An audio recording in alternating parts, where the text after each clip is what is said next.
Dr. Sandhya Anvekar, who would be delivering a talk on skill development program to support Agritech in India. To give a brief introduction, we are honored to introduce Dr. Sandhya Anvekar, a highly respected academic and administrator with extensive experience in management studies and skill development, currently serving as the director of VTU Skill Development Centers and chairperson of the Women's Cell at Vishwesvaraya Technological University, Belgavi. Madam has been instrumental in shaping educational initiatives and skill enhancement programs across Karnataka. With a career spanning over 2 decades, Madam has held various leadership positions, including program head for skill developments at the Department of Electronics, IT and BT, Government of Karnataka. She has been deeply involved in promoting skilling, reskilling and upskilling to enhance employability. Madam is a passionate researcher and has guided numerous PhD scholars. She has contributed significantly to academic publications and conferences, fostering research excellence in management. Her expertise includes skill development, management, research, and consultancy in small businesses and marketing. She is also known for her work in soft skills and personality development trainings. Her dedication to academia and society, combined with her leadership in skill development, makes her a valuable resource for any academic forum. With this brief introduction, I once again formally welcome Dr. Sandhya Anvekar, ma'am. Ma'am, welcome. Over to you, ma'am.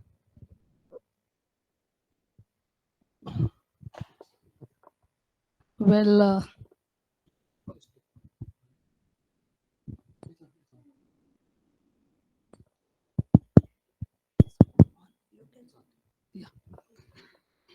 Well, that was a wonderful introduction. Thank you, Professor Ajay, for that. And it gives me very happiness to come back to this institution because I had come long ago for one particular FDP, I remember, way back, I think 10 years back maybe. And today I'm here talking with all of you. So before we start, good evening to all of you. Sorry, it's a little bit late evening, but doesn't matter. I think this is a time we can relax and have lots of knowledge sharing. And today I'll be talking on the topic, the skill development for Agritech in India, that is transforming agriculture with technology. So before we proceed for the topic to be discussed on, I would like all of you to see this small video, which we have already uploaded here. So we talked about groceries. The food we buy off the shelf, of course, is all cultivated and grown on farms. And if we head to India, 50% of the workforce are employed in agriculture, and a growing population, now 1.4 billion, are dependent on the crops produced. But traditional methods are now making way for new technology that promises to make farms more efficient, productive and profitable thanks to artificial intelligence. Archana Shukla reports. For generations, Indian farms have been sown and tilled only with traditional know-how. But some, like Nitin Patil, are trying out something different. With sensor devices on his vineyard that check weather and soil health and uses artificial intelligence to figure out when to water the crops, add fertilizer and tackle pests. Nitin then receives a precise advisory on a mobile app.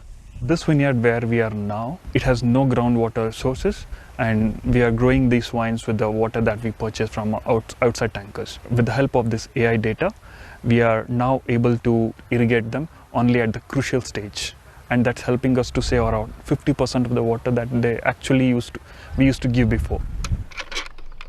Built in India's Silicon Valley, Bangalore by startup Fossil Agritech, the service has led to a near 25% boost in productivity on crops like grapes and guavas. Informed decision making is only one part of the solution to improve productivity, but weeding out inefficiencies in the existing age-old agricultural practices is also crucial. AI-powered robots offer a solution. This one is equipped with precision cameras that scan the ground in real time, programmed to avoid wasteful spraying. The way spraying is done in India is on an acre level. And our mission is to boil that down into a plant level decision making. Just by spraying only on the plant, we are seeing a 56% savings Improved rural digital connectivity and government support for agri-tech startups has pushed farm innovations. But even now, just 2% cultivators use tech in farming. We really need to enable the digital public infrastructure. And second is going to be public-private partnerships. India will always be resource constrained. We possibly are perhaps lowest in the yield level. We possibly are pretty much constrained on finance and insurance services for the farmers. And that's where the gap needs to be filled up with AI. Data-driven agriculture promises profitability, but will need considerable time and investment to reach majority of India's farmers. Archana Shukla, BBC News, Bangalore. So this was the video actually. Just must have given you the overview of what exactly is Agritech. Agritech is nothing but the combination of agriculture and the technology. And these are the newer innovations which are happening in India. And this is a small video by BBC which was covered in September 2024, which has given us lots of insight in what's happening with Indian agriculture sector now. So now let us talk about the overview of Agritech. Agritech integrates advanced technologies like AI, IoT, drones, and blockchain to enhance agriculture productivity. So we have seen in this video here how these different technologies have been used, and the key challenges of agriculture sector, which include the low productivity, climate vulnerability, and fragmented supply chain. So these are the technologies and innovations which are happening today in India to bring all those gaps and close them and totally change the face of agriculture. So we find here that today in Agritech, the key challenges in Indian agriculture sector, which include low productivity, climate vulnerability, and in fragmented supply chains. So these are the areas which we are finding that Agritech has to be developed. And then we find here that so many market trends and growth are there, which are very, very impressive. Now, if you talk about the market share, India's Agritech market is projected to reach, you can just see 1.92 lakh crores by 2025. So this is the latest figure which shows that there's a huge market for Agritech. And if you look at the number of startups, over 1,000 Agritech startups are operational with a 25% annual growth rate because they're changing the face of agriculture slowly. And what are those initiatives that we are focusing today is significant investments from venture capital and government initiatives like Digital India and AgriStuck. So these are the things which are happening now. We find as a market, the kind of changes happening there. And if we talk about the key drivers, now there are four important key drivers for agri-tech growth in India that we basically have government policies. Now, why government policies are very important? Because we have seen even after 75 years of independence, India is still as an agrarian economy. And there is lots of support needed for this particular sector because that is the primary sector.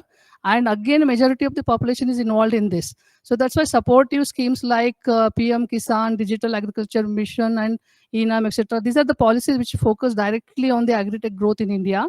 We also have smartphone penetration. With over 700 million smartphone users, digital platforms are easily accessible to farmers for advisory services, weather forecast, and market prices. So today, the mobile is not just used as a telecommunication tool or for entertainment or for recreation. It has been used through government initiatives and as well with the agri-tech firms to reach out to the farmers with the kind of information they require for better farming and better agricultural growth. And then coming to the increased investment, yes, today we find the venture capitalists who are very much interested in funding the agriculture sector because huge potential is there.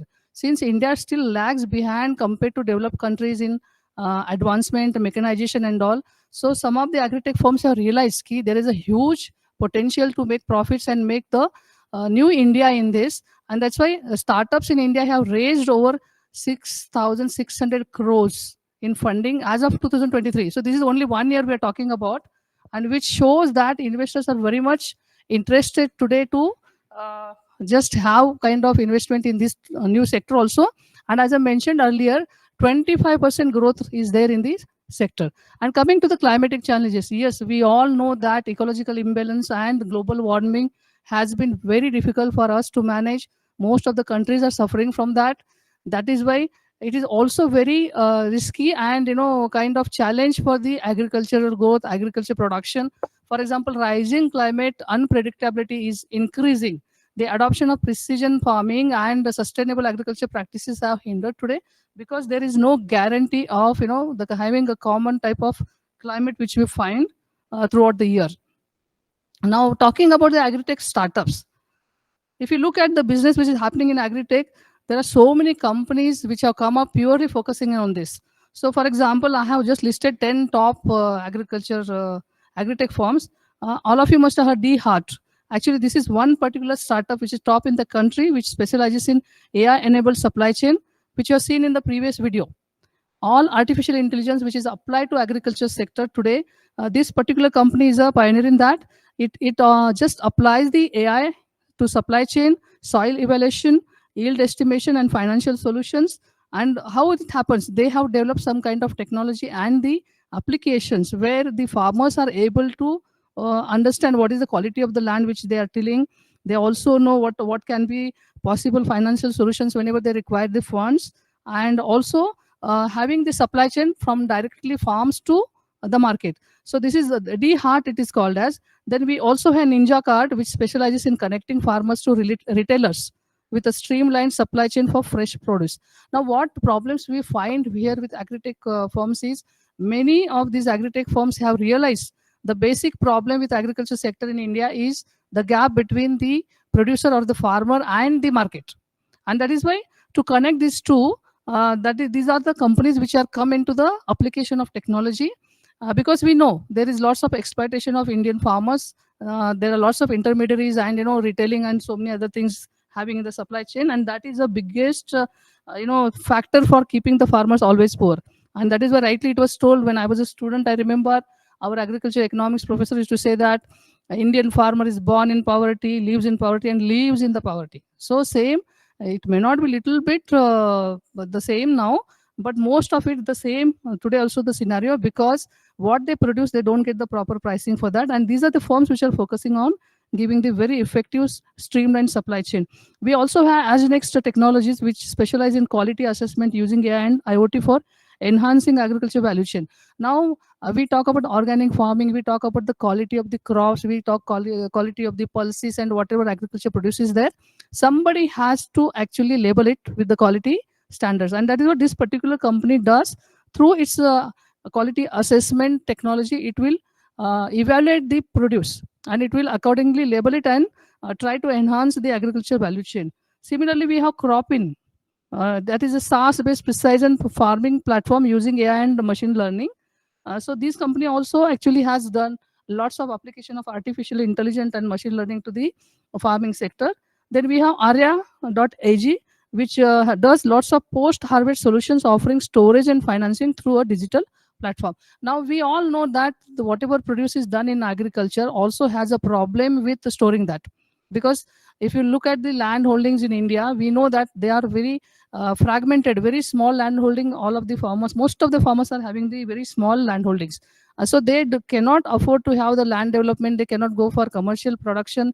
They also cannot keep their produce for a long time in storage and all, because they can't afford the prices and the warehousing cost and all that. So this is one particular company which will give the digital platform for this, and will also give solutions for offering storage.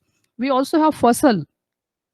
It's an agritech firm which is real-time farm advisory using IoT and artificial intelligence to optimize water usage and reduce the cost. So here, many a times what happens, either there is excess water flow or irrigation done to the farming, or sometimes it is totally barren. So how to optimize this particular company, agritech company, has come out with this, and the technology is used to evaluate this type of problem with IoT and AI.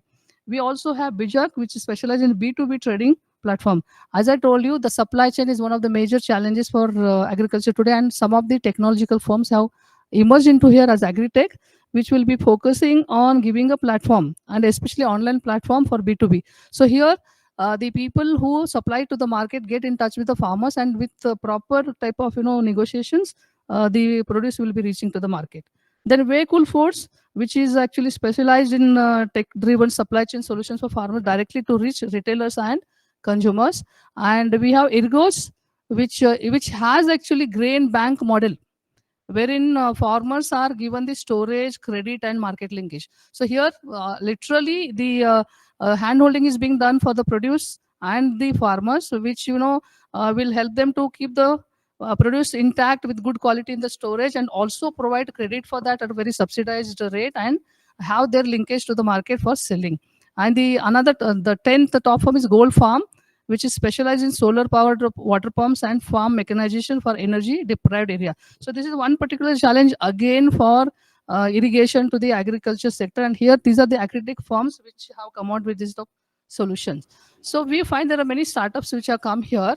And then coming to the advantage of Agritech in India, the first advantage is resource management, where smart irrigation, soil monitoring, and weather forecasting enhance resource use efficiency. Now we all know that very less there is a big challenge to have very less resources in India, and poor farmers, they probably, because of their illiteracy, because of their ignorance, may not be knowing about optimization of that. So this particular one advantage for all the Agritech firms who have focused into this type of activities, they do smart irrigation. So without much water wastage, and giving direct irrigation to the crop where it is required, or the saplings where it is required, and also soil monitoring, looking at the quality of the soil, and then weather forecasting to just have the risk reduction about the farm produce. So this is what is one particular advantage for Agritech in India.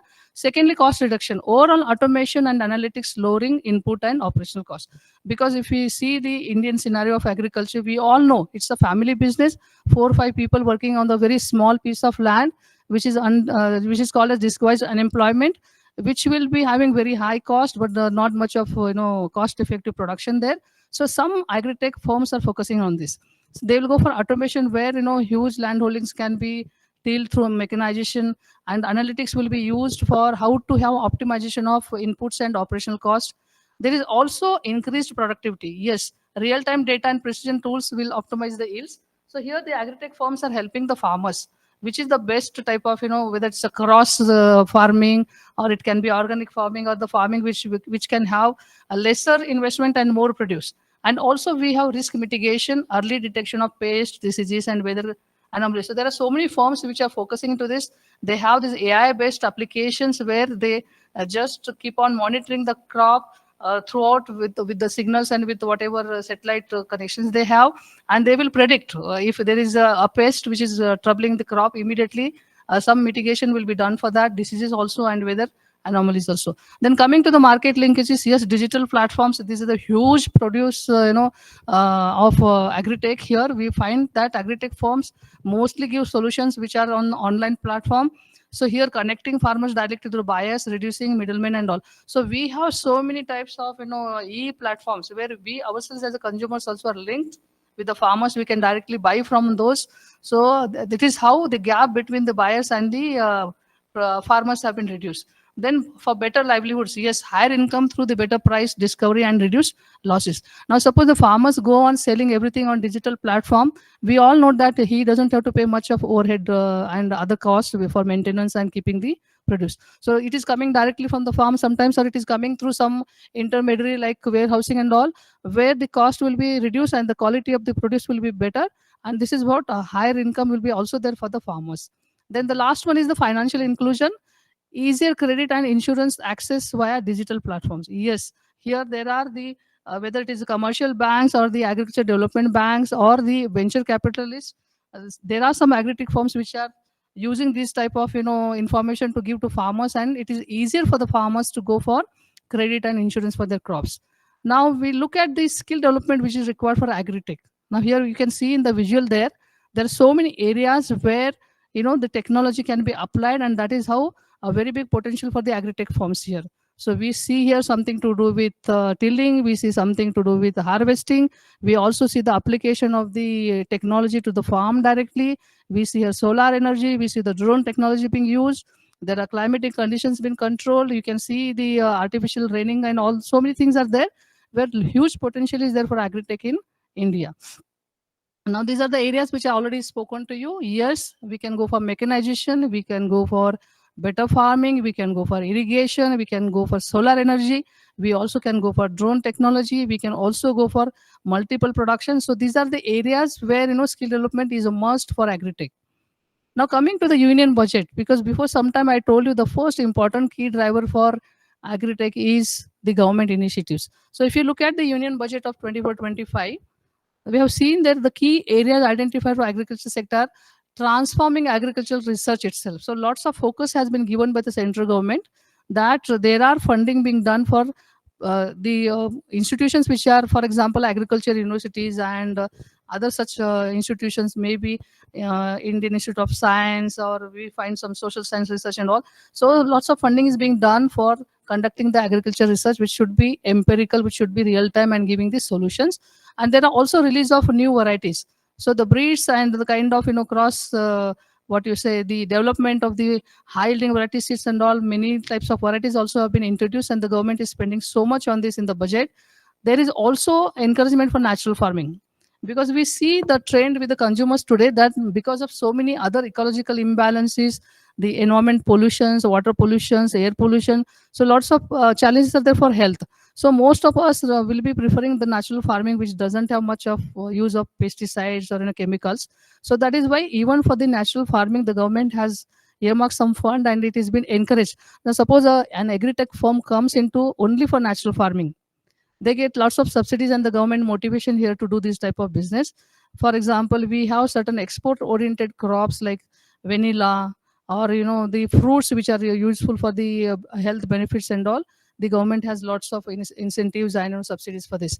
Mission for pulses and oil seeds, because we are seeing that if there are no rains, even in barren areas where the pulses and oil seeds have been grown, we are having lots of issues with that, and that is why there is a mission form now for developing only this. We have seen maybe during the corona and maybe before corona also, we have seen that even the rice bowls of the countries or the pulses capital of a particular state also were not able to produce much, because it is kind of an epidemics, and that is why the production was lesser. And the oil which we were, crude oil and the edible oil which we were importing from other countries also had been affected. And that is why to just come out with a solution, the government has made budget provision for this. And then vegetable production and supply chains. Yes, lots of vegetable production has been given incentives. Supply chain also means the government is linking all these farmers and the produce to the market by many initiatives, which I'll be discussing after some time. Then digital public infrastructure for agriculture. Yeah, most of the countryside, if you can go, you must have seen that lots of digitization is happening to the gram panchayat or the local body government, where the government has gone for artificial intelligence. They have been provided Wi-Fi and other LAN type of connections.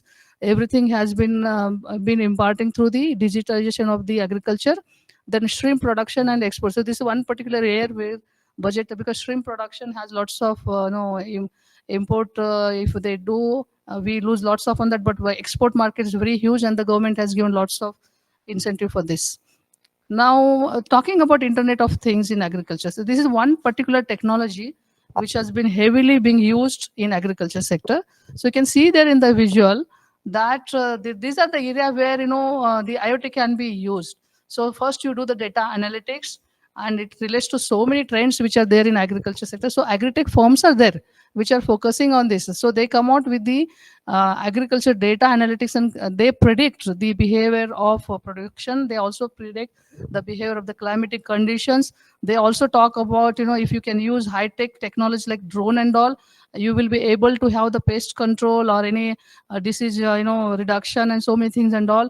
And also there are certain type of mechanization which is required, and this is all mechanized with the IoT and artificial intelligence, which helps the agriculture sector. So some of the agri-tech firms are focusing on this. Now coming to the government programs. Yeah, before some time I told you that a lot has been planned by the government for boosting the agriculture sector and giving motivation to the agri-tech firms in India. So here we find that there are three important skill development programs. I'm talking about the central government. So the first one is the Krushi Vikas Yojana.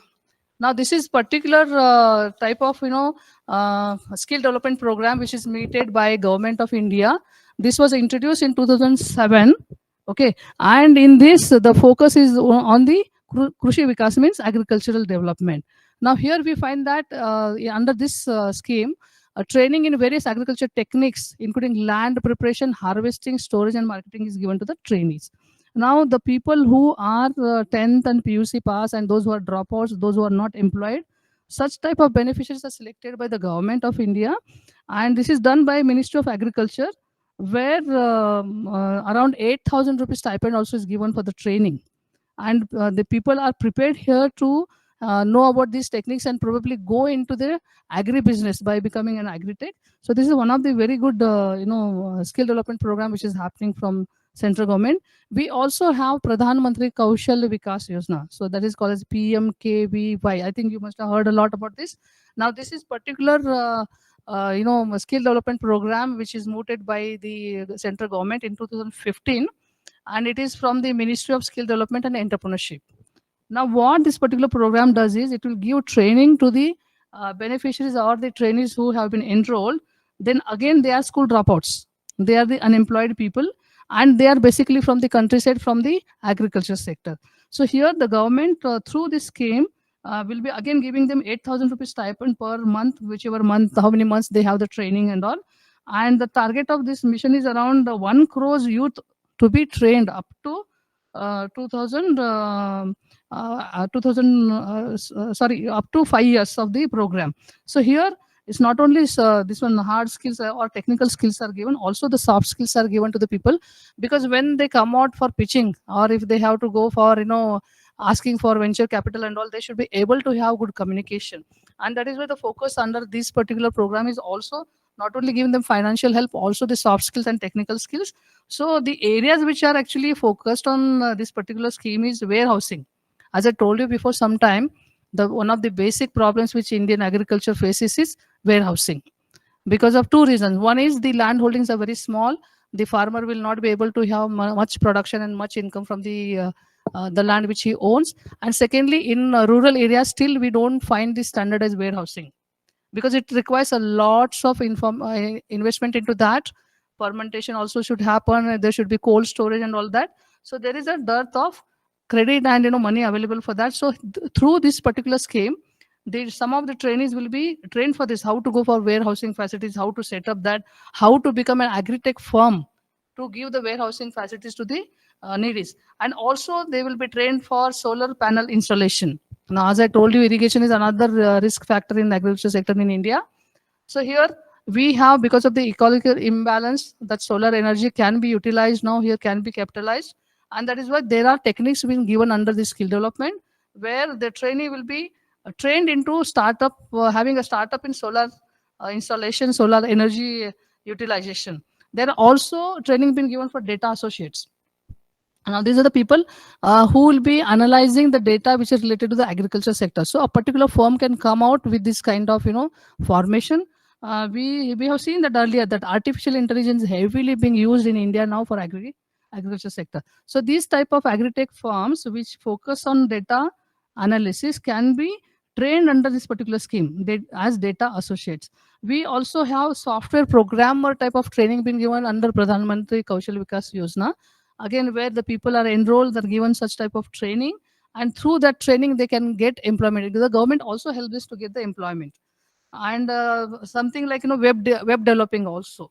Now sometimes the farmers will be having the produce which is supposed to be reaching to the market, but they are unable to do that. So these particular startups or the agritech firms can help them to do the web development and get them linked to the market. So as I told you, this is a flagship skill development scheme under Skill India, and it covers training and assessment fees and offer certification for those with prior experience. So the people who are already in agriculture sector, have the background of having the experience in that, they are chosen for such type of training. They are given the training along with the stipend, and when they get the stipend, after that the certification is valid for getting them to loans. So suppose now warehousing, they want to start a warehouse business as an agritech, the government will be able to help them on the basis of the certificate which has been given by this particular scheme. Now we also have the third scheme, which is called as Deen Dayal Upadhyaya Gramin Kaushalya Yojana, DDUGKY. Now this is actually one scheme which started in 2014, okay, again by the Ministry of Rural Development, Government of India, and it is focusing on providing the skill training and employment opportunities for rural youth. Now again, the basic focus is on agriculture sector, and the government wants to have the startups which are from the local area. So they are trained and they should start their agri business or the agri-tech firm there only, and it is supposed to be for the rural youth. Now here again we find there is a little difference of daily stipend, rupees 125 are given to them, and it is the part of the National Rural Livelihood Mission. I think now all of you must, some of you must be knowing NRLM. That is a big mission which is happening for so many years. So 2014, this particular Deen Dayal scheme became part of it. And here we find that along with the technical soft skill training also is being given. Now the important question is what type of training is being given under these schemes? Because it is not like that, government starts some scheme, enrolls people, give them stipend and closes. It's not like that. We have something called as NSQF, National Skill Qualification Framework. Now this is NSQF. I think some of you must be knowing about it. This is being developed by the NSDC, National Skill Development Corporation. And for every qualification, there is a cell, skill sets which are supposed to be trained, and then the certification is done by this NSDC, where the youth will be able to prove that he is qualified with a particular loan and he knows a lot about these type of technologies which are supposed to be applied in agriculture sector. Now coming to the skills that can be useful in the agriculture sector. Now the first important skill is staying updated. Now, if you ask the typical farmer to any place of India, and if you ask him what's happening in the market now, probably he may not be knowing what is happening, whether it's about the pricing or about the climatic conditions or what is the credit being available there in the market or what are the government policies and all. Probably they may not be knowing. So here, one particular thing, the skill can be useful. So there are some agri-tech firms which focus on this, giving the information and dissemination of such information to farmers, maybe through digital platforms, maybe by interactions, maybe by training them and all. So here having professional knowledge of the farming sector. So it's not only talking about what crops to be grown, it also involves what type of quality of the soil is there, how irrigation can be planned, how the government can be helpful to getting the loans and all. So all that getting updated on that. So information will be very much updated. So that's a very important skill that can be given to agriculture sector, and some agri-tech firm will focus on this. Then improving relationships. Now relations between co-workers and other business associates, very, very important, because here if you look at the farmer, poor farmer, he's alone there with his family, struggling on the road, struggling on the farm and all, and probably he doesn't have anybody to support him. So here there are some firms which have come together by forming the associations, and they get directly in touch with the farmers and they develop this type of co-working relationship. Now for example, we have certain startups, so Namdhari you must have heard about. Now this has a direct access with the farmers there, so getting the produce from the farmers and bringing it directly to the market and helping them to get the best prices. Then building a community. Now here some agri-tech firms do that. They build a community of the farmers, community of the B2B partners, also the community of the consumers who will be giving the feedback on the produce, talking about how good is it and how to go and help this type of CSR activity also. Then adaptability, being able to adjust to change in the environment, very, very important, because there will be lots of changes happening because of the climate, because of the imbalances around, maybe because of the pollution, maybe because of epidemics and all that. So how to adjust with this, how to come out with the solutions for this. So these are the things which are actually taken up as a skill, and the trainees are trained for this, how to combat with this type of skills. Problem solving, being able to overcome obstacles to achieve goals. Now the goal of here farmers or agri-tech firm will be to have the maximum production and a better pricing and then be profitable. So if at all there are problems, what are the solutions for that? So that is also being focused here. Now the government initiatives which I already discussed under some schemes, but these are the other ones which we see, that ENAM, National Agriculture Market for Transparent Trade. Now here the farmers can use this portal, they can use this online platform directly to get in touch with the government, and even through the through government to the buyers. So what can be done here is you have to upload your what and all produce is there and what pricing and what and all is available. It's like a stock market. So that is what it is called as ENAM, and this is agriculture market for transparency. So here everything transactions will be online on the spot, and there will not be any intermediary which will be taking disadvantage of the farmers here. Directly it can be done between the farmer and the prospective buyer. PM Kisan, direct income support to farmers. Now here the lots of changes are happening even in government sector to give the loans and financial assistance to the farmers. Gone are the days where the money is to come from the central government, and by the time it is to reach to the small village in the farm, I'm told when I was a student that 100 rupees come from the central government, but ultimately 14 or 15 rupees will be given to the farmer after so many filters. And which are those filters? These are filters are the intermediaries or the money hoggers who really do not are concerned, who are not at all concerned about the farmers and his well-being. So now this is not happening today because we are seeing here lots of sea change because of the e-platforms, e-payments, and the government has linked the Aadhaar card of the farmers directly to any scheme here. So the income directly comes to the farmer in way of bank deposits, or if a loan also is given like that, so he doesn't have to depend on anybody. So this is one good initiative we are talking about from the government. AgriStack, creating a unified digital database for farmers. Now here, whichever are the producers, what type of produce they do, and in which area what farmers are available, and what type of crops they grow, and it's a one unified digital database. So this database is useful to the government, database is useful for the marketers and also for the buyers. Then we come out with Startup India, where this particular mission, Startup India mission, focuses on funding, mentorship, boost agritech entrepreneurship, etc. So here the farmers can directly apply to this mission by way of going to the portal and having that online type of application submitted. And here whatever problems are there, for example, he needs money for the land development or going for the commercial crops and all, so that also will be done funding dependent on some kind of conditions. And mentorship also, like there will be mentors assigned to particular regions or particular type of farmers, where mentorship will be done about how to boost the entrepreneurship and go for better living for agriculture sector. We also see that there are so many challenges. Yes, because from the beginning we are talking about so many challenges, and there are certain challenges which are throughout our what you say, the bloodline or the whatever heartline, whatever we talk about of Indian agriculture, and they are there for so many decades. So that is what we have to focus more on, these challenges to make agritech successful in India. The first important is infrastructure limitations.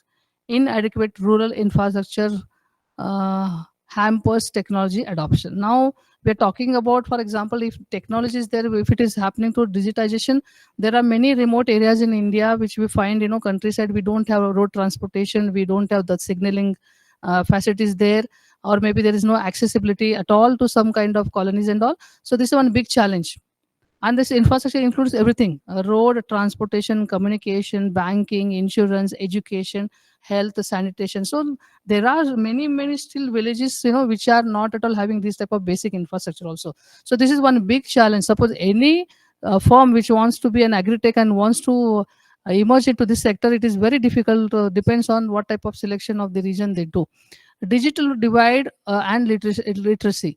Limited awareness and skills among farmers, limited internet access in remote areas. Now again, this comes as a very big challenge.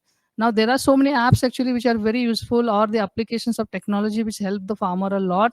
Like I basically talked about climatic changes and giving those information to the farmers.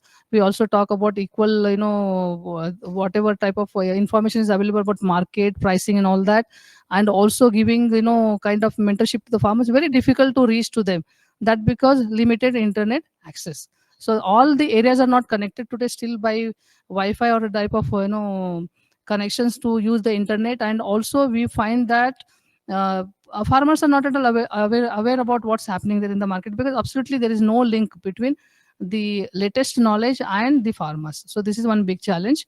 Access to capital. Now again, the same thing. This is, I think, age-old problem with Indian farming.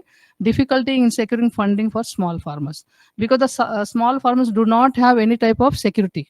Usually any banker or any money lender will ask for some security, collateral security or some kind of security. Unfortunately, because most of Indian farmers have very small land holdings, they will not be able to secure the fund because they don't have any security to produce. So this is one big challenge. High cost of technology. Now we talk about expensive devices and tools limit affordability, because we find there are so many agritech firms come out with type of technology, maybe drone technology or the artificial intelligence appliances, etc. Probably most of the farmers will not be able to use this because they are expensive, and first of all, monetary issues are there with the farmers. They are lacking the financial capabilities, and that is why it is one of the big challenges. Then fragmented market, lack of integration between agri-tech solutions and traditional markets. Now there are traditional markets, like we talk about the village mandis, or the weekly bazaars, haats, etc. We also talk about the government markets, APMC, or the yard market and all that. Still we find there is a lack of integration, because agri-tech solutions, whatever are being given, they are not still adopted by these markets, and that is why traditional markets have remained traditional only. And the some markets in urban or metro areas, probably they are high tech, but remaining others are the same, and there's a lots of gap. And that is why we find here two types of market: one market which is highly developed, and another market which is the traditional one, where no technology, no innovation will be changing the face of the market. Now, regulatory hurdles. Now we again find there are certain rules, complex policy and regulations, which will be hampering the innovation. Now, any entrepreneur who wants to get into agribusiness or become an agri-tech, the major challenge is about the finance. Now, usually what happens, the policies and the regulations of the government are so complex sometimes that they demotivate the entrepreneurs to become agri-tech. So here, these are the challenges in agri-tech in India we find, and then let us see what are the solutions for this. Now we find here that precision agriculture expansion, increase the use of AI, IoT, drones, and robotics to enhance productivity and reduce the cost. So probably we have to come out with whatever challenges we have. We should use more of artificial intelligence. We have to use more Internet of Things and drone technology, etc., where we can reach to the remote places where nothing is reaching there. These drones can reach. Robotics can help to enhance the productivity and reduce the cost. So this is one future prospects I'm seeing in seeing of agri-tech in India. So the firms and the entrepreneurs can focus on this. Coming to agri-tech fintech solutions. Now we talk about so many types of technology firms, like agri-tech we have, edutech we have, like that we have fintech also. Fintech are the people, these are angel investors or the investors who are interested in any type of sector, and they also love to have the investment being done in agriculture. So agri-fintech solutions, easier access to credit, insurance, and digital payment systems for farmers. Now these agri-tech, whatever fintech solutions are there, through agri-tech can reach to the farmers.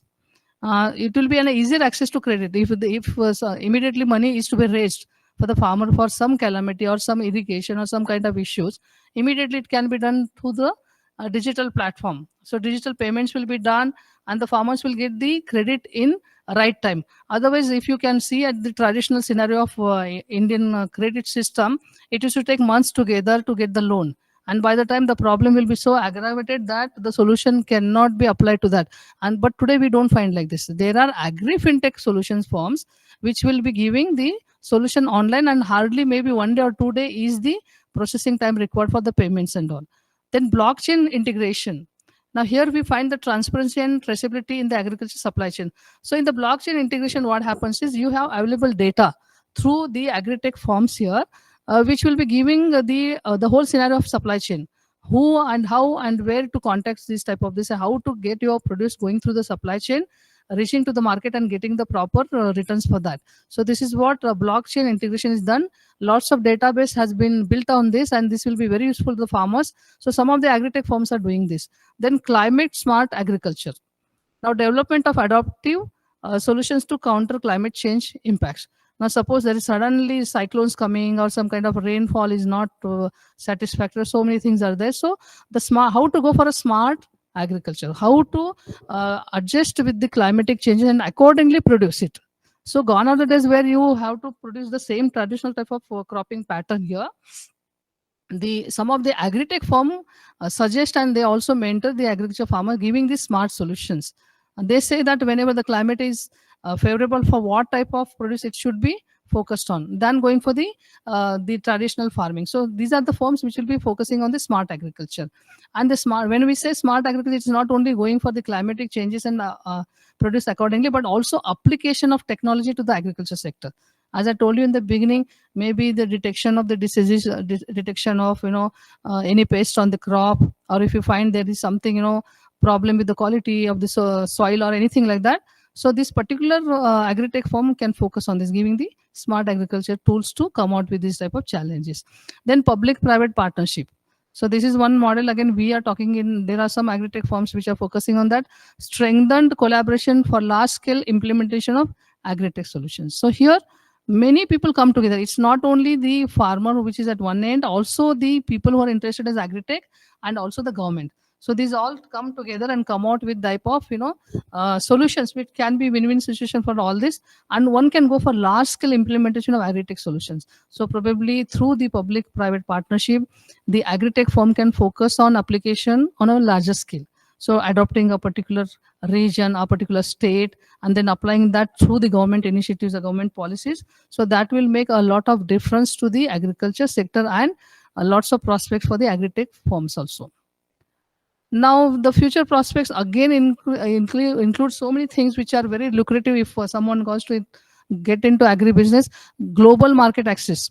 Now we all know that digital platforms have literally wiped out the differences between the countries, between markets and all. So here we find that farmers can be directly selling any produce internationally. They are available. Again, we have the supply chain which are developed by some agritech firms. They collect these produce from the farmers, they do the warehousing, they store them, and through the digital platform it will be given to any buyer throughout the world. And this is one global market access, which is a wonderful thing.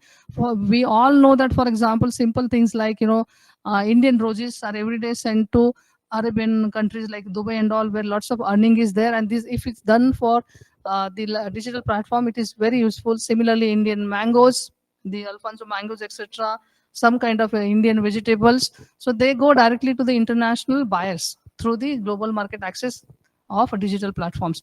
Sustainability focus, adoption of eco-friendly farming practices, reducing carbon emissions and conserving natural resources. Before some time I said natural farming. If you look at the budget statement which is given on the natural farming, the government has given a lots of scope for some agri-tech businesses to go for the organic farming or the natural farming. So some agri-tech firms are focusing on that, where we find that eco-friendly farming practices. So no pesticides, no type of chemicals being applied there, and these are eco-friendly in the sense whatever is the environment available there, accordingly what can be grown. Again, there is an application of technology here by some firms which will advise the people to go for the eco-friendly farming practices, and also reduce the carbon emissions, so that that is helping the organic type of content in the produce, and conserve the natural resources. So any natural resources, maybe the quality of the soil or the water which is available or the pure air, all these natural resources can be conserved. Then coming to the farm mechanization, growth in affordable AI driven machinery for small and marginal farmers. Because we all basically know that Indian farming has this biggest problem of the largest number of small and marginal farmers. Why? Because if you look at the sociological factor of Indian joint families, then having so many stakeholders on a small piece of land, fragmenting so small that the land holding literally do not have any type of productive returns to the people who own it. So here we find lots of problem with the small and marginal farmers. So there are certain agri-tech firms which combine these all small and marginal farmers and come out with AI-driven machinery which can be useful to each one of them, and that will be mentoring, advising them to have the growth which can be affordable. Then government support, continued policy reforms, subsidies and incentives encouraging for the innovation in agri-tech. So we find here a lot of actually support given by the government through central government budget, also through state government budget also. For example, if I come to Karnataka, there are so many policies by the government of Karnataka. There are some kind of seed capital being given by so many departments which will foster the innovation in agri-tech. Like we have certain competition like Elevate Karnataka, where the innovators who come out with type of innovations in agri-tech type of scenario, they are funded by the government to the tune of 50 lakhs, 1 crores, like that, by way of holding a competition, and that can be used as a seed capital. So the government support is there. FPO empowerment, strengthening of farmer produce organizations for collective bargaining and better market access. So we find here that this also is one encouragement the government has said farmers can come out as an organization. So in small villages, through the gram panchayats and through the agriculture officers which visit the farms, and the kind of people interact with the people there, they also encourage them to come out with the farming of the associations, which can be useful to all of them by way of giving common facilities, common irrigation, also the kind of credit which is required for the land development, etc., and also have a better market access. So the produce is combinedly taken together, and through a common source it is being given to the market, and the best bargaining can be done for all these people who are into the FPO. Now the advanced technologies.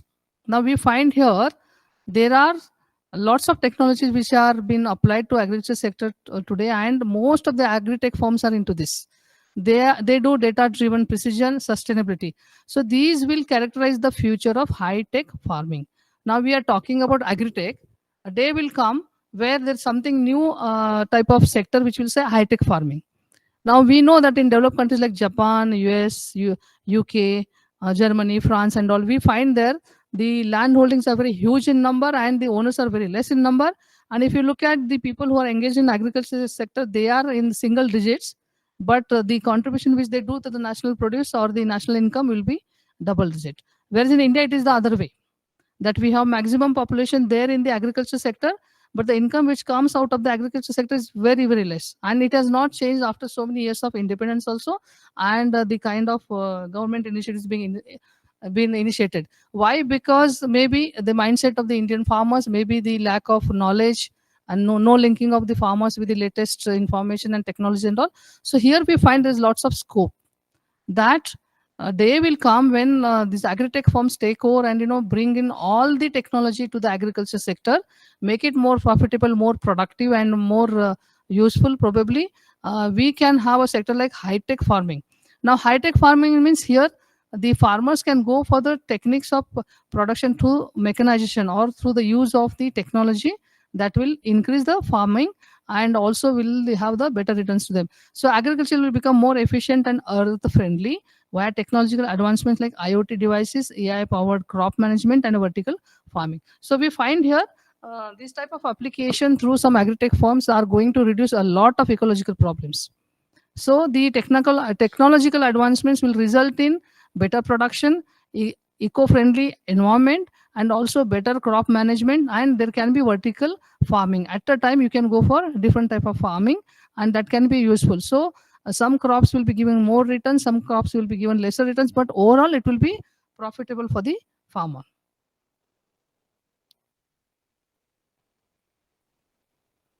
This is one video is to be played. We had a small video here, but I think some technical problem. Can we play it that side? Yeah, please. Now, this is one interesting video. I wanted to tell that how agri-tech scenario is changing in India. What are the different challenges there? And how it is going to be an important sector in the future by way of artificial intelligence, robotics, and drone technology being applied. So I just, you have to wait for some time. Yeah.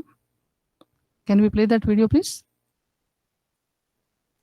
Which Indian state houses the most valued agricultural unicorns? I know most of you won't believe it, but it's actually Bihar. Bihar is home to Bihar, India's largest agritech startup, with a valuation of $800 billion. And the story of Bihar is one from the movies. Four friends who grew up in different parts of Bihar went to the best universities like IITs and IIMs, and then one day decided to come back and solve the biggest problem of their state, agriculture. Bihar was started in 2011, and the goal was to help farmers earn more income. They help farmers with what to grow, how to grow, and where to sell. And today Bihar is helping more than 18 lakh farmers. They have over 11,000 Bihar centers across India to do that. Let me know if you have ever heard of Bihar. Okay, so that was the video. Actually, before some time I had given the list of the startups which are the best one in the country and doing lots of difference to agriculture sector. So this D-Heart is the one which really is helping the agriculture sector, and they're doing very well. So what is that? Then we have the conclusion is Agritech in India stands at the forefront of transformative revolution. Definitely yes, because PPP, which I spoke about, public-private partnership, which is bridging the gap between all those in the supply chain, in the knowledge and dissemination, and the credit, and so many other things which government wants to bring to the farmers. So we find here this is a transformation is happening slowly. It's happening, blending the technology with traditional agriculture to drive sustainable growth. So we are finding here agri-tech firms today. We are finding that agriculture is one of the best sector where has lots of potential for future, not only in the local markets, also for the international market. And digitization and the techniques like innovations like artificial intelligence, robotics, etc., drone technology, etc., it's going to help a lot to change the face of Indian agriculture, and probably high-tech farming can be happening one day. And that is what we find here, blending technology with traditional agriculture to drive sustainable growth. Now, sustainable growth, again, because this sustainable word is very important here, we are finding sustainability is a very big issue which is emerging as challenge to all of us. So sustainability in everything. So we gone are the days tomorrow we cannot say that we have sufficient agriculture production to feed the whole population. That is not going to be the scenario. We are going to have, as it is, we are having food shortage. So that should not be happening in the future. So how to enhance the productivity, how to improve farmer livelihoods. So these are the things, issues which are going to be measured in future with increasing smartphone penetration. Now, fortunately or unfortunately, we have to thank Corona, whatever happened 2 years, just 2-3 years back, that everybody hooked on to the this one smartphones. Before that, smartphones were not reaching to rural India much.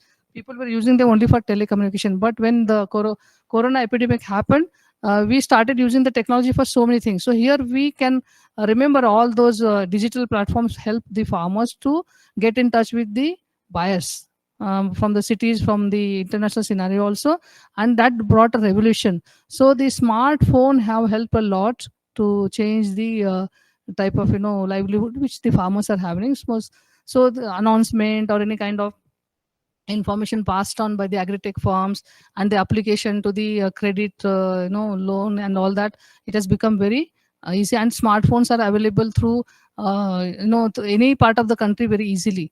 A robust government support we are finding here, as I informed, some 2-3 schemes which are there earlier, and also the different departments like Ministry of Agriculture, MSDE, and also the central government, which has lots of support being given to the farmers.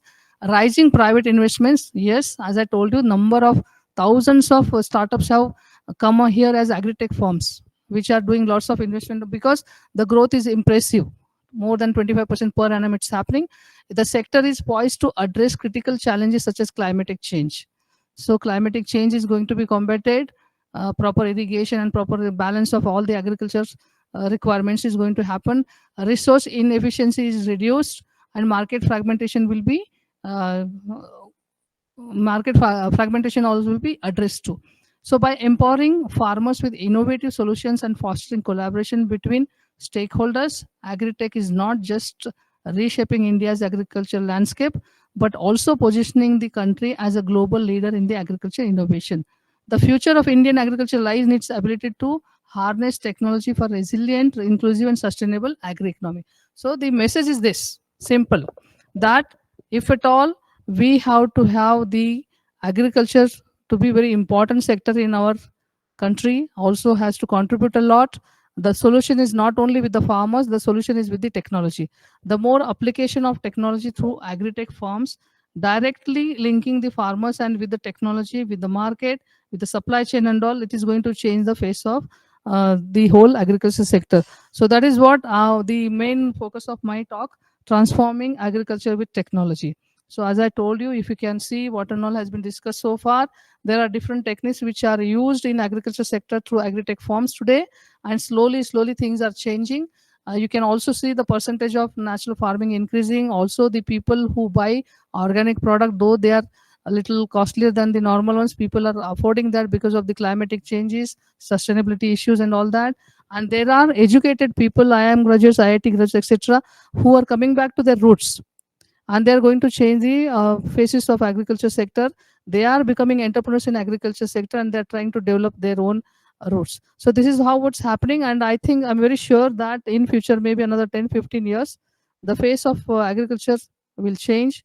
The agribusiness also will have lots of potential, and we may have more than whatever we have today, startups coming as agri-tech firms, which will definitely help the mission of Government of India to make India as one of the developed countries in its agenda. Thank you very much. And if you have any questions, we can discuss on that. Yes, ma'am. Ma'am, thank you so much for the delivery. And I think this session has given us a lot of insights and inputs on various aspects, that is IoT and agri tech, and then skills development programs, wonderful skill development programs. I think you have just shared with all the participants. I'm sure participants will take the greatest benefit out of this, like Krishi Vikas, then Pradhan Mantri Kaushal Vikas Yojana, Deen Dayal Upadhyay Gramin Kaushal Yojana, and many more.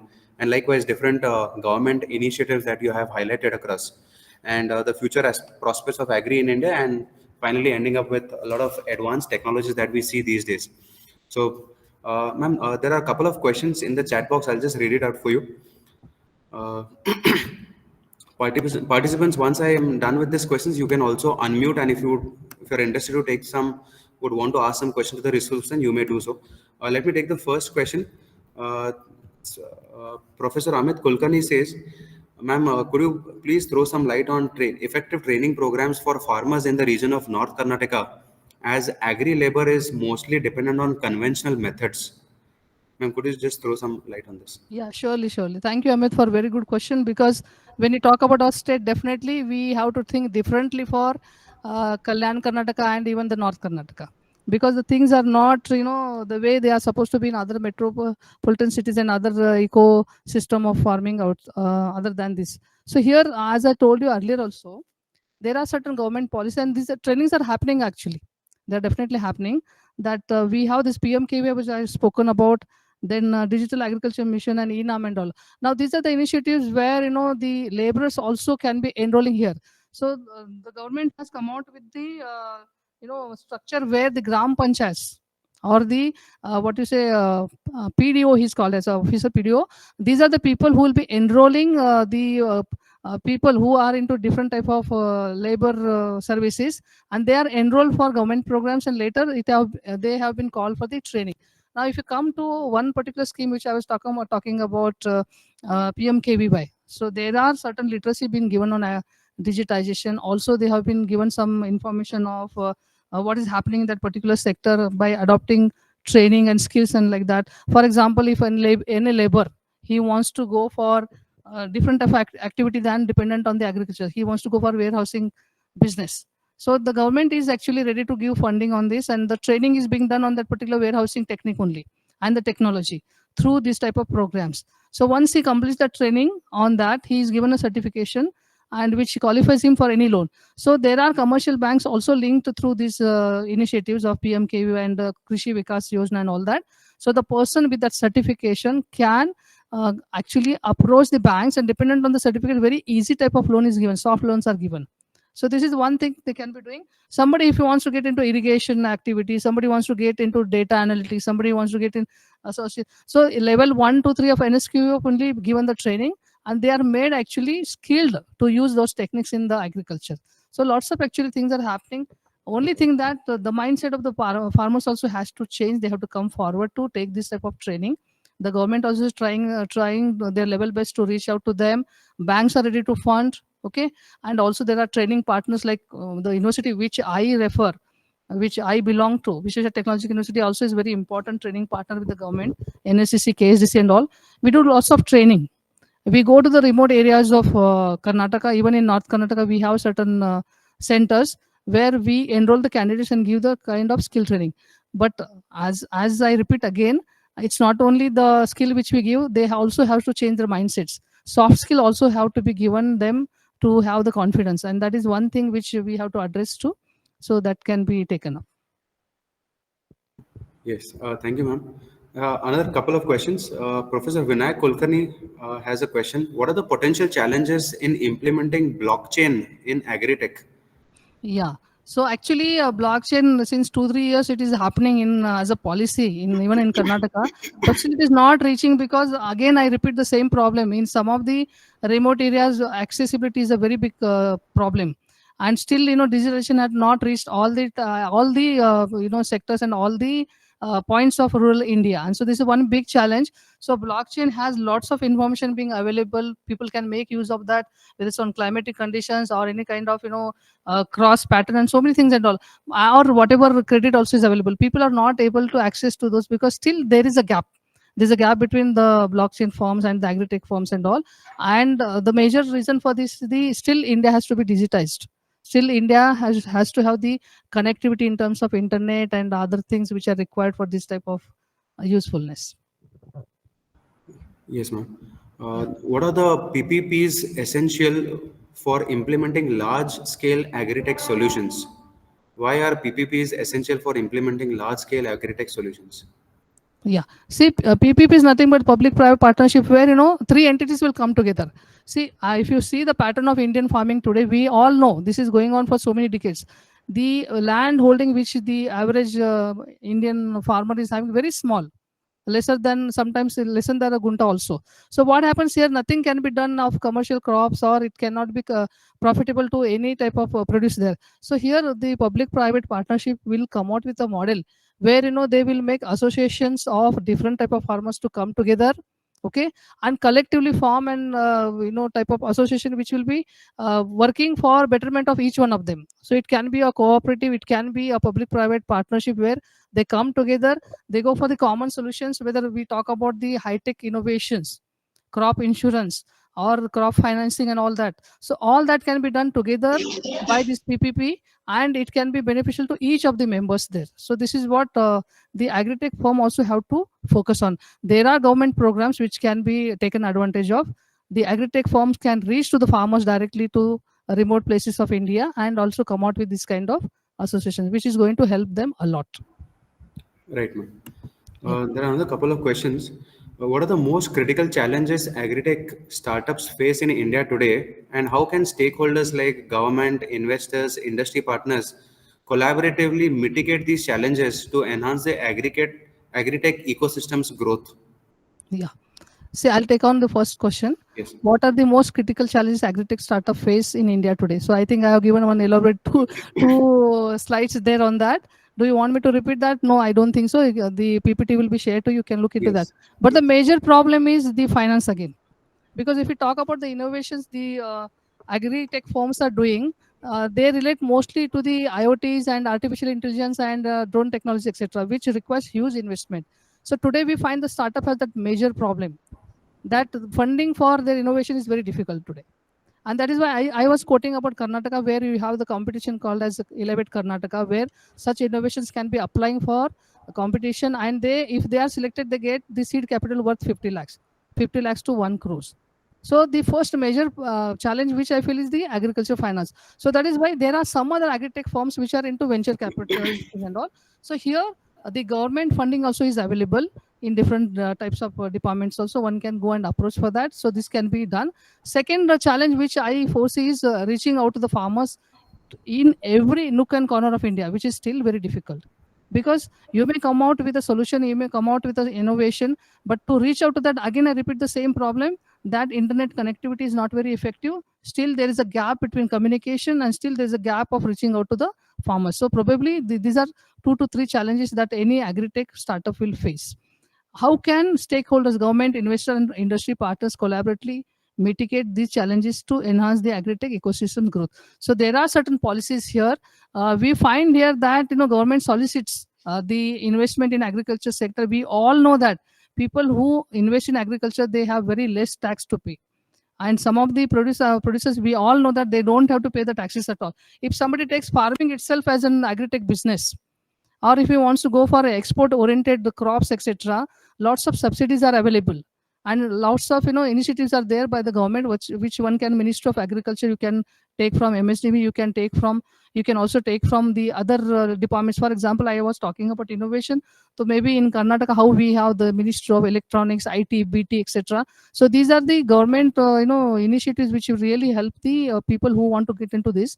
So the government is one part, invest is another part, because again I repeat, 25% growth, wonderful growth it is there, that you have funds which you are going to invest in this sector, giving you very good investment. So that is the stakeholding which will be useful. And then how to mitigate these challenges to enhance the agri-tech ecosystem growth. So probably we have to encourage people to take more into this particular sector, and not thinking about the metropolitan cities where you already have the business being doing a lot of things in the technology by way of reaching to the people's whatever applications they do for their home and their for businesses and all. One has to go back to the roots of one's own civilization or maybe culture, where if you really want, you can develop those. So I think there should be lots of encouragement for the educated people to come back to villages and use their knowledge to help the farmers there to develop that ecosystem there. So that can be done by way of collaboration. So the government also can be encouraging to these people, and also to the investors. Investors are wise enough; they know that lots of growth is there in this in their returns. So I think that can change the ecosystem there. Yes, ma'am. Ma'am, thank you so much. I think there are no more questions in the chat box, but if anybody would want to ask any questions, you could just unmute yourself and you can ask the question.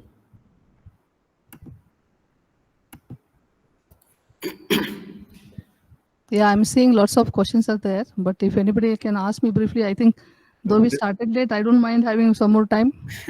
There's one last question you could just take on the chat box. It says, ma'am, you mentioned that the agri-tech market potential in India is estimated to be 24 US billion by 2025. Yes, yes. Market opportunities are high since only 1% market penetration was achieved in 21. Do you think to increase market penetration to agri-tech tools, agri-tech startups require differential forms of assistance to address their unique needs? Yeah, very good question. Actually, you quoted that particular year 2021. And I hope though, what was the reason for this? Only 1% market penetration. 19, 20, 21. These are the years we have to remember forever, right? Because we know what was the issue there. So it was not only for this agri-tech business, it is for everything, almost everything.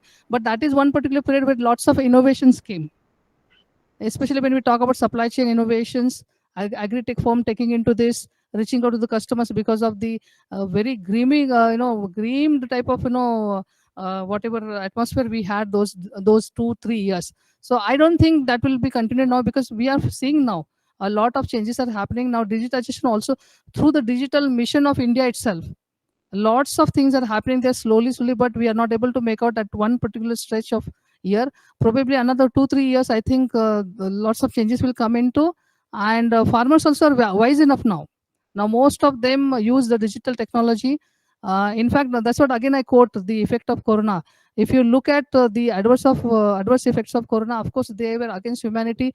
We lost many precious lives, and we feel very bad for that. But the other advantage of corona was, immediate takeoff of the technology in India. Earlier, the technology was used only for entertainment and recreation and all.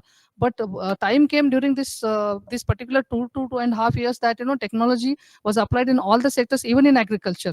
So I remember seeing a small vegetable vendor coming on a push cart. He used to scream a lot, and he used to do the selling there by way of bargaining with the customers and all. But what happened during the corona? He started having digital payments done on his push cart, and he doesn't have to ask for money, bargain and all. Just you have to pay. You cannot say that I don't have cash. Everything was digitized, and the technology suddenly took off. So this is for the people who are the intermediaries I'm talking about. But coming to, if you can go to the rural Karnataka now, a little bit has been changing there, but slowly, probably another 2-3 years, lots of changes will be happening. Warehousing, for example, crop insurance, even the agriculture credit, and there is lots of linkage happening now with the angel investors and venture capitals barging into the agriculture sector. So I think it is going to have a wonderful ecosystem. Maybe another 2 to 3 years it will take, and this probably startup also will have lots of support. As it is, we are finding it from the government initiatives. Again, coming back to two things which I've been repeating again: mindset of the farmers and even mindset of the entrepreneurs in India. They also have to think about, they can take risk in the agriculture sector and come out with strategy how their business successful in doing that. So probably they also have to change because lots of initiatives are available there. Lots of credit is being given, lots of financial assistance is given by the government, but many of them do not dare to do that. So even the investors have to do, even the startups have to do, even the farmers have to do. So I think that particular combination probably will change the ecosystem maybe another 3 to 4 years. Right, ma'am. I think that was a very wonderful and wholesome session throughout. Thank you. As you rightly said, like, I mean, different stakeholders have to come together, and this is how, because this is one of the biggest opportunities as well as the challenges, both the things coming at the same point of time.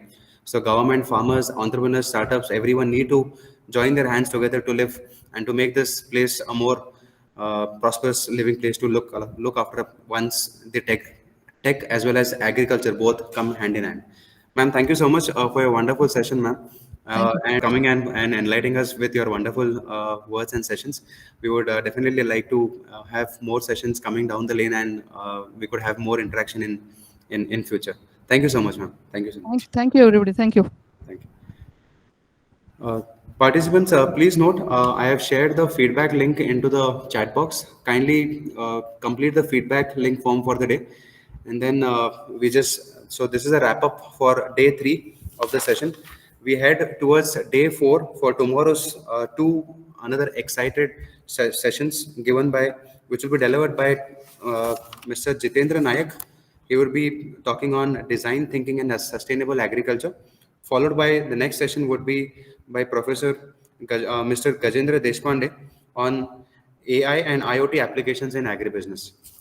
So I'll just keep the window open for a couple of minutes so that you all can just complete your feedback form, and then maybe you can just leave once you're done with it. Thank you once again, and let us head towards the next day sessions tomorrow. Thank you.